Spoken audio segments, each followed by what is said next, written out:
નમસ્કાર વિદ્યાર્થી મિત્રો, વેટ ડિજિટલ એજ્યુકેશનમાં હું પરેશ વિરડિયા આપ સર્વે મિત્રોનું હાર્દિક સ્વાગત કરું છું। મિત્રો, આપણે જોઈ રહ્યા છીએ ધોરણ 9 વિષય સામાજિક વિજ્ઞાન, જેમનો પાઠ 8 વિશે ખૂબ જ મહત્ત્વના પ્રશ્નોની આપણે ચર્ચા કરી રહ્યા છીએ। જેમાં આજે આપણે એવો જ એક મહત્ત્વનો પ્રશ્ન છે એમની ચર્ચા કરવાની છે કે ભાઈ ભારત બંધારણ સમવાયી છે, ચર્ચો એટલે કે ભારતનું બંધારણ સમવાયી છે એની ચર્ચા કરો। તો ચાલો જોઈએ એના જવાબની। તો કે ભાઈ ભારતે બંધારણે ભારત રાજ્યને સંઘ એટલે કે યુનિયન ઓફ સ્ટેટ તરીકે ઉલ્લેખ કર્યો છે, એટલે કે ભારત સંઘીય રાજ્ય છે। જ્યાં તમે નકશામાં જોઈ શકો છો, એટલે કે અલગ અલગ રાજ્યોનો બનેલો સંઘ એ ભારત છે। જેમાં કેટલા રાજ્યો છે? તો કે 28 રાજ્યો અને 9 કેન્દ્ર શાસિત પ્રદેશ હાલમાં છે। ઓકે, ભારતમાં સંઘ એટલે કે કેન્દ્ર અને રાજ્યો વચ્ચે કાયમી સંબંધોની લેખિત સ્વરૂપમાં સ્પષ્ટતા કરવામાં આવી છે, એટલે કે રાજ્યોને સંઘથી અલગ થવાનો અધિકાર નથી। એટલે કે શું કહે છે કે ભાઈ ભારતના જે સંઘો છે, કેન્દ્ર છે અને રાજ્ય વચ્ચે બંને વચ્ચે સંબંધો કેવા હશે, બંનેની સત્તા કેટલી હશે એની ચોખવટ કરવામાં આવી છે। સ્પષ્ટ ઉલ્લેખ કરવામાં આવ્યો છે કે ભાઈ આ રાજ્ય માટે આટલી સત્તા, કેન્દ્ર માટે આટલી સત્તા, એટલે કે બંનેની સત્તાની ચોક્કસ વહેંચણી કરી દીધી છે। એટલે સ્વાભાવિક છે કે બંને વચ્ચે સત્તા બાબતે કોઈ અલગ વિખવાદ શરૂ થાય નહીં। અને આમાં ચોખ્ખું ઉલ્લેખ કર્યો છે કે ભાઈ ભારતનું કોઈ પણ રાજ્ય છે એને ભારતમાંથી અલગ થવાનો અધિકાર છે નહીં, એટલે કે અધિકાર નથી। આગળ જોઈએ, રાજ્ય સરકારો કરતાં સંઘ સરકારને વિશેષ અને ચડિયાતી સત્તા આપવામાં આવી છે। એટલે કે શું કહે છે કે રાજ્યની જે પણ સરકારો છે એની કરતાં કેન્દ્રની જે સરકારો છે, સંઘની જે સરકારો છે એમને વધારે પાવર આપવામાં આવ્યો છે, વધારે સત્તા આપવામાં આવી છે। જેમ કે અહીંયા જો તમને એક મિત્રો સરસ મજાનું ચિત્ર આપેલું છે, આપણા જે સૈનિક ભાઈઓ છે એ 24 કલાક આપણી સરહદ ઉપર તૈનાત હોય છે।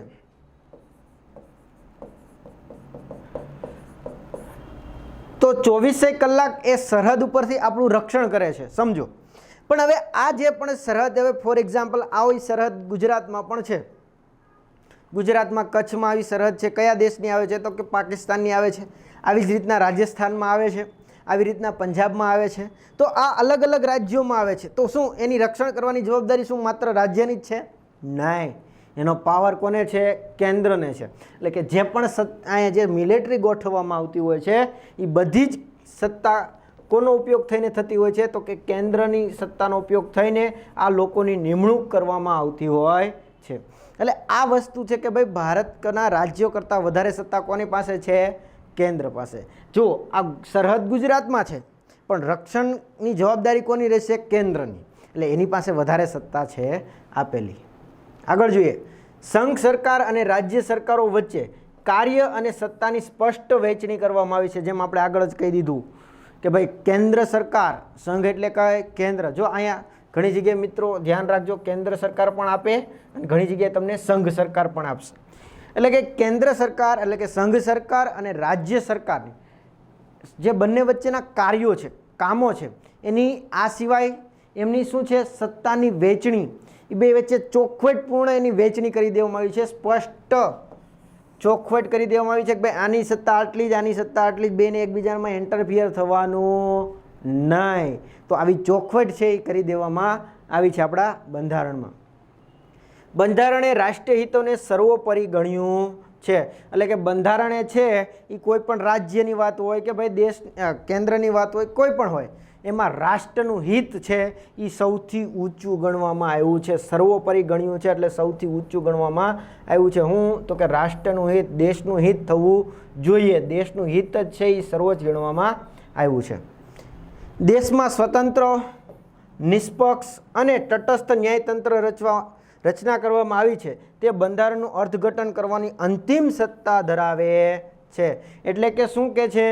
તો કે ભાઈ ભારતનું બંધારણ છે એ અંતર્ગત એવી વ્યવસ્થા કરવામાં આવી છે કે દેશમાં સ્વતંત્ર, નિષ્પક્ષ એટલે કોઈ પણ પક્ષપાત વિનાનું અને તટસ્થ ન્યાયતંત્ર રચના કરવામાં આવી છે। કેની? તો કે તટસ્થ, નિષ્પક્ષ અને સ્વતંત્ર ન્યાયતંત્રની રચના કરવામાં આવી છે। અને છેલ્લું, બંધારણની જવાબદારી, મુખ્ય બંધારણની છેલ્લી જવાબદારી કોને સોંપવામાં આવી છે? તો કે સુપ્રીમ કોર્ટને છે અથવા ન્યાયતંત્રને અંતિમ જવાબદારી સોંપવામાં આવી છે. અર્થઘટન અથવા રક્ષણ કરવાની જવાબદારી છે એ કોને આપવામાં આવી છે? સુપ્રીમ કોર્ટને.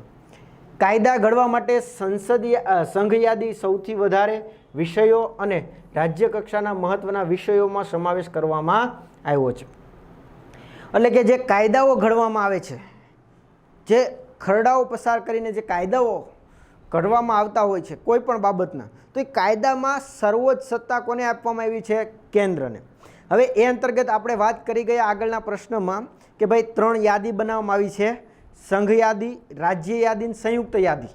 તો વધારે વિષય શેમાં છે? તો કે સંઘ યાદીમાં છે. શેમાં છે? સંઘ યાદીમાં જે 3 ટોપિક, વિષય એટલે ટોપિક, એનો ઉલ્લેખ છે એ સંઘ યાદીમાં છે. ફોર એક્ઝામ્પલ લગ્ન, તો એ વિષય રાજ્યનો છે કે ભાઈ દેશનો છે, સંઘનો છે? તો કે સંઘનો છે. કેમ? તો કે લગ્ન અંતર્ગત હિન્દુ ધર્મ પ્રમાણે છૂટાછેડા થાય તો પ્રથમ પત્નીની મંજૂરી હોવી જોઈએ અને એના માટે ભરણ પોષણની વ્યવસ્થા કરવી પડે. આ વસ્તુ તમે ઘણી જગ્યાએ સાંભળ્યું હશે કે ભાઈ કોઈ વ્યક્તિ હોય, પતિ પત્ની, એના અમુક સંજોગો અવસાત એમને ના સંબંધ જળવાના હોય તો એના છૂટાછેડા થઈ ગયા હોય, તો છૂટાછેડા થઈ જાય પછી પણ પતિએ એની પત્નીને ભરણ પોષણ આપવું પડશે. એટલે કે અમુક રકમ મહિને મહિને આપવી પડશે, જેથી કરીને એ સ્ત્રી સ્વતંત્ર એકલી રહે છે તો એ પોતાનું છે એ શું કરી શકે? ગુજરાન ચલાવી શકે. તો આ હું વ્યવસ્થા ખાલી ગુજરાતમાં જ છે? નહીં, આખા દેશમાં છે આ વ્યવસ્થા. સમજાય છે? તો આ વસ્તુ છે. તો કે ભાઈ આવા અમુક કાયદાઓ છે, એમાં સૌથી વધારે વિષયો કોને આપેલા છે? તો કે કેન્દ્રને અથવા સંઘને આપેલા છે. વધારે વિષયોનો સમાવેશ એમાં કરવામાં આવ્યો છે. રાજ્ય સરકારોની સરખામણીમાં સંઘ સરકારને શક્તિશાળી બનાવવા માટે બંધારણે સંયુક્ત યાદીમાં સંઘ સરકારને વિશિષ્ટ ચડિયાતો કર્યું છે. એટલે શું કહેવા માગે છે ભાઈ? હવે માની લો કે કોઈ એક વસ્તુ છે, એમાં કાયદો બનાવવાનો છે, એક XYZ નામનો ટોપિક છે. હવે આમાં કાયદો બનાવવાની સત્તા સંયુક્ત એટલે બંનેને છે. હવે ફોર એક્ઝામ્પલ આ રાજ્ય સરકાર કાયદો બનાવે છે અને આ કેન્દ્ર સરકાર કાયદો બનાવે છે. તો હવે આ બંનેમાંથી હવે માની લો કે વિષય એક જ છે, કાયદો કોણે બનાવ્યો? બંનેએ. તો માન્ય કોનો રાખવો? આ પ્રશ્ન થાય ને. તો એટલા માટે એમાં છે પાછો માન્ય રાખવાની સત્તા કોને આપવામાં આવી છે? તો કે કેન્દ્રનો આ કાયદો માન્ય રહેશે. એટલે વધુ સત્તા છે એ કોને આપેલી છે? સંયુક્ત યાદીમાં પણ તો કે વધુ સત્તા છે એ કેન્દ્રને આપેલી છે. એટલે કે એક જ વિષય ઉપર જો બે કાયદો બનાવે, રાજ્ય સરકાર પણ અને કેન્દ્ર સરકાર પણ, તો માન્ય કોનો રહેશે? કેન્દ્ર સરકારનો માન્ય રહેશે. રાજ્ય સરકાર ભલે ગમે એવો બનાવ્યો હોય પણ વધારે માન્ય કોનો રહેવાનો રહેશે? તો કે કેન્દ્ર સરકારનો માન્ય રહેશે. એટલે એ જ કીધું છે કે ભાઈ રાજ્ય સરકાર કરતાં કેન્દ્ર સરકારનો છે સંઘ સરકારનો કાયદો કેવો રહેશે? વિશેષ અને ચડિયાતો ગણવામાં આવશે. એટલા માટે એને સત્તા છે શરૂઆત આપેલી છે. કાયદા ઘડવાના વિષયોની 3 યાદીઓમાંથી કોઈ પણ યાદીમાં ન આવતા હોય તે અંગેના કાયદા ઘડવાની શેષ સત્તા માત્ર સંઘ સરકારને જ આપવામાં આવી છે. આપણે આગળ વાત કરી ગયા આગળના પ્રશ્નોમાં કે ભાઈ એવું કોઈ પ્રશ્ન છે કે અત્યાર સુધી કોઈ પણ યાદીમાં સમાવેશ નથી, તો એ ચોથી યાદીમાં મૂકવામાં આવશે. નવો વસ્તુ છે. ફોર એક્ઝામ્પલ સાયબર ક્રાઇમ, તો શેમાં આવશે? તો કે ભાઈ એ શેમાં આવશે? શેષ યાદીમાં. શેમાં આવશે? શેષ યાદીમાં. તો આ શેષ યાદીમાં છે એ મૂકેલી છે શેષ સત્તામાં. તો એ અંતર્ગત કાયદો બનાવવાની સત્તા કોની રહેશે? રાજ્યની કે કેન્દ્રની? તો કે સવરેક છે કેન્દ્રની અથવા સંઘ સરકારની રહેશે. આવી જે પણ નવી કોઈ બાબત હોય એ અંતર્ગત સત્તા કોને આપેલી છે? કેન્દ્રને આપેલી છે. કેન્દ્ર અને રાજ્યો વચ્ચે નાણાકીય સાધનો પણ વહેંચવામાં આવ્યા છે અને સંઘ સરકાર રાજ્ય સરકારને ગ્રાન્ટ સ્વરૂપે આર્થિક સહાય આપે છે. એટલે કે આ સિવાય અમુક બાબતોમાં ખાસ કરીને નાણાકીય બાબતો હોય એમાં કેન્દ્ર અને રાજ્યો વચ્ચે એવી અમુક બાબતો છે એની વહેંચણી કરવામાં આવી છે નાણાકીય બાબતોમાં. કેમ કે ઘણી વખત એવું બને કે ભાઈ નાણાં છે, પૈસા, તો કેન્દ્ર સરકાર વધારે આપી દે તો રાજ્યને મળે જ નહીં કાંઈ, રાજ્ય પોતાનું પ્રગતિ કરી ના શકે. આવું ના થાય એટલા માટે બંધારણમાં એવી પણ જોગવાઈ કરી છે કે રાજ્ય ખાલી કેન્દ્ર પણ સર્વોચ્ચ ના બની જાય. એટલા માટે અમુક પૈસા કોને આપવા પડશે? રાજ્યને આપવા પડશે. અને એ કેના સ્વરૂપે મળતા હોય છે? રાજ્યને ગ્રાન્ટ સ્વરૂપે છે. આ ગ્રાન્ટ સ્વરૂપે છે એ મળતા હોય છે. એટલે ખાસ આ વસ્તુ આપણે ધ્યાન રાખીશું. કયા આધારે મળતા હોય છે? ગ્રાન્ટ સ્વરૂપે છે એ કેન્દ્ર સરકાર છે એ રાજ્ય સરકારને આપતા હોય છે. આ સિવાય ભારતના નાગરિકોની એકમ રાજ્યોની નહીં પણ સંઘની જ એક નાગરિકતા ધરાવે છે.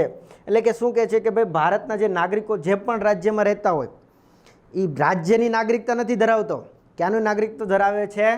કેન્દ્રનું નાગરિકત્વ ધરાવે છે. એટલે કે ભાઈ એક જ નાગરિકત્વ ધરાવે છે, સંઘનું નાગરિકત્વ ગણાશે.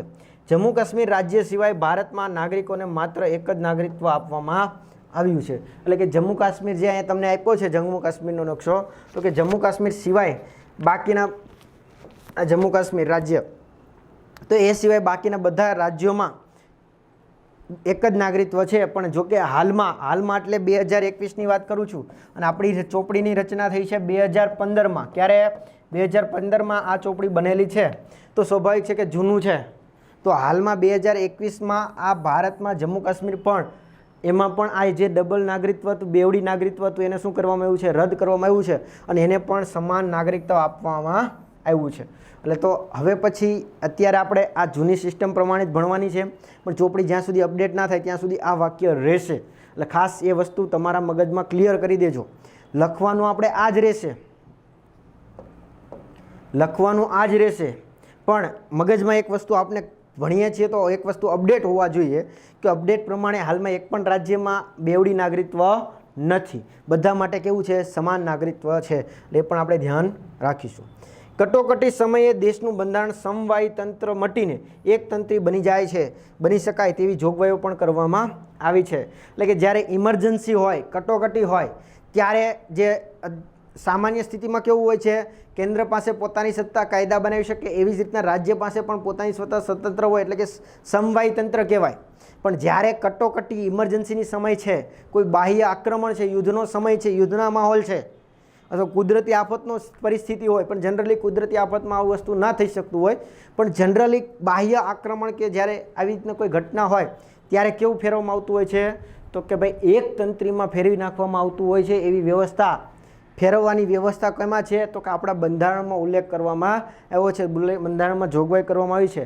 અને એ સમયે સૌથી સર્વોચ્ચ સત્તા કોની પાસે રહેશે? તો કે સંઘ પાસે, એટલે કે કેન્દ્ર પાસે સર્વોચ્ચ સત્તા રહેશે, એવી વ્યવસ્થા કરવામાં આવી છે.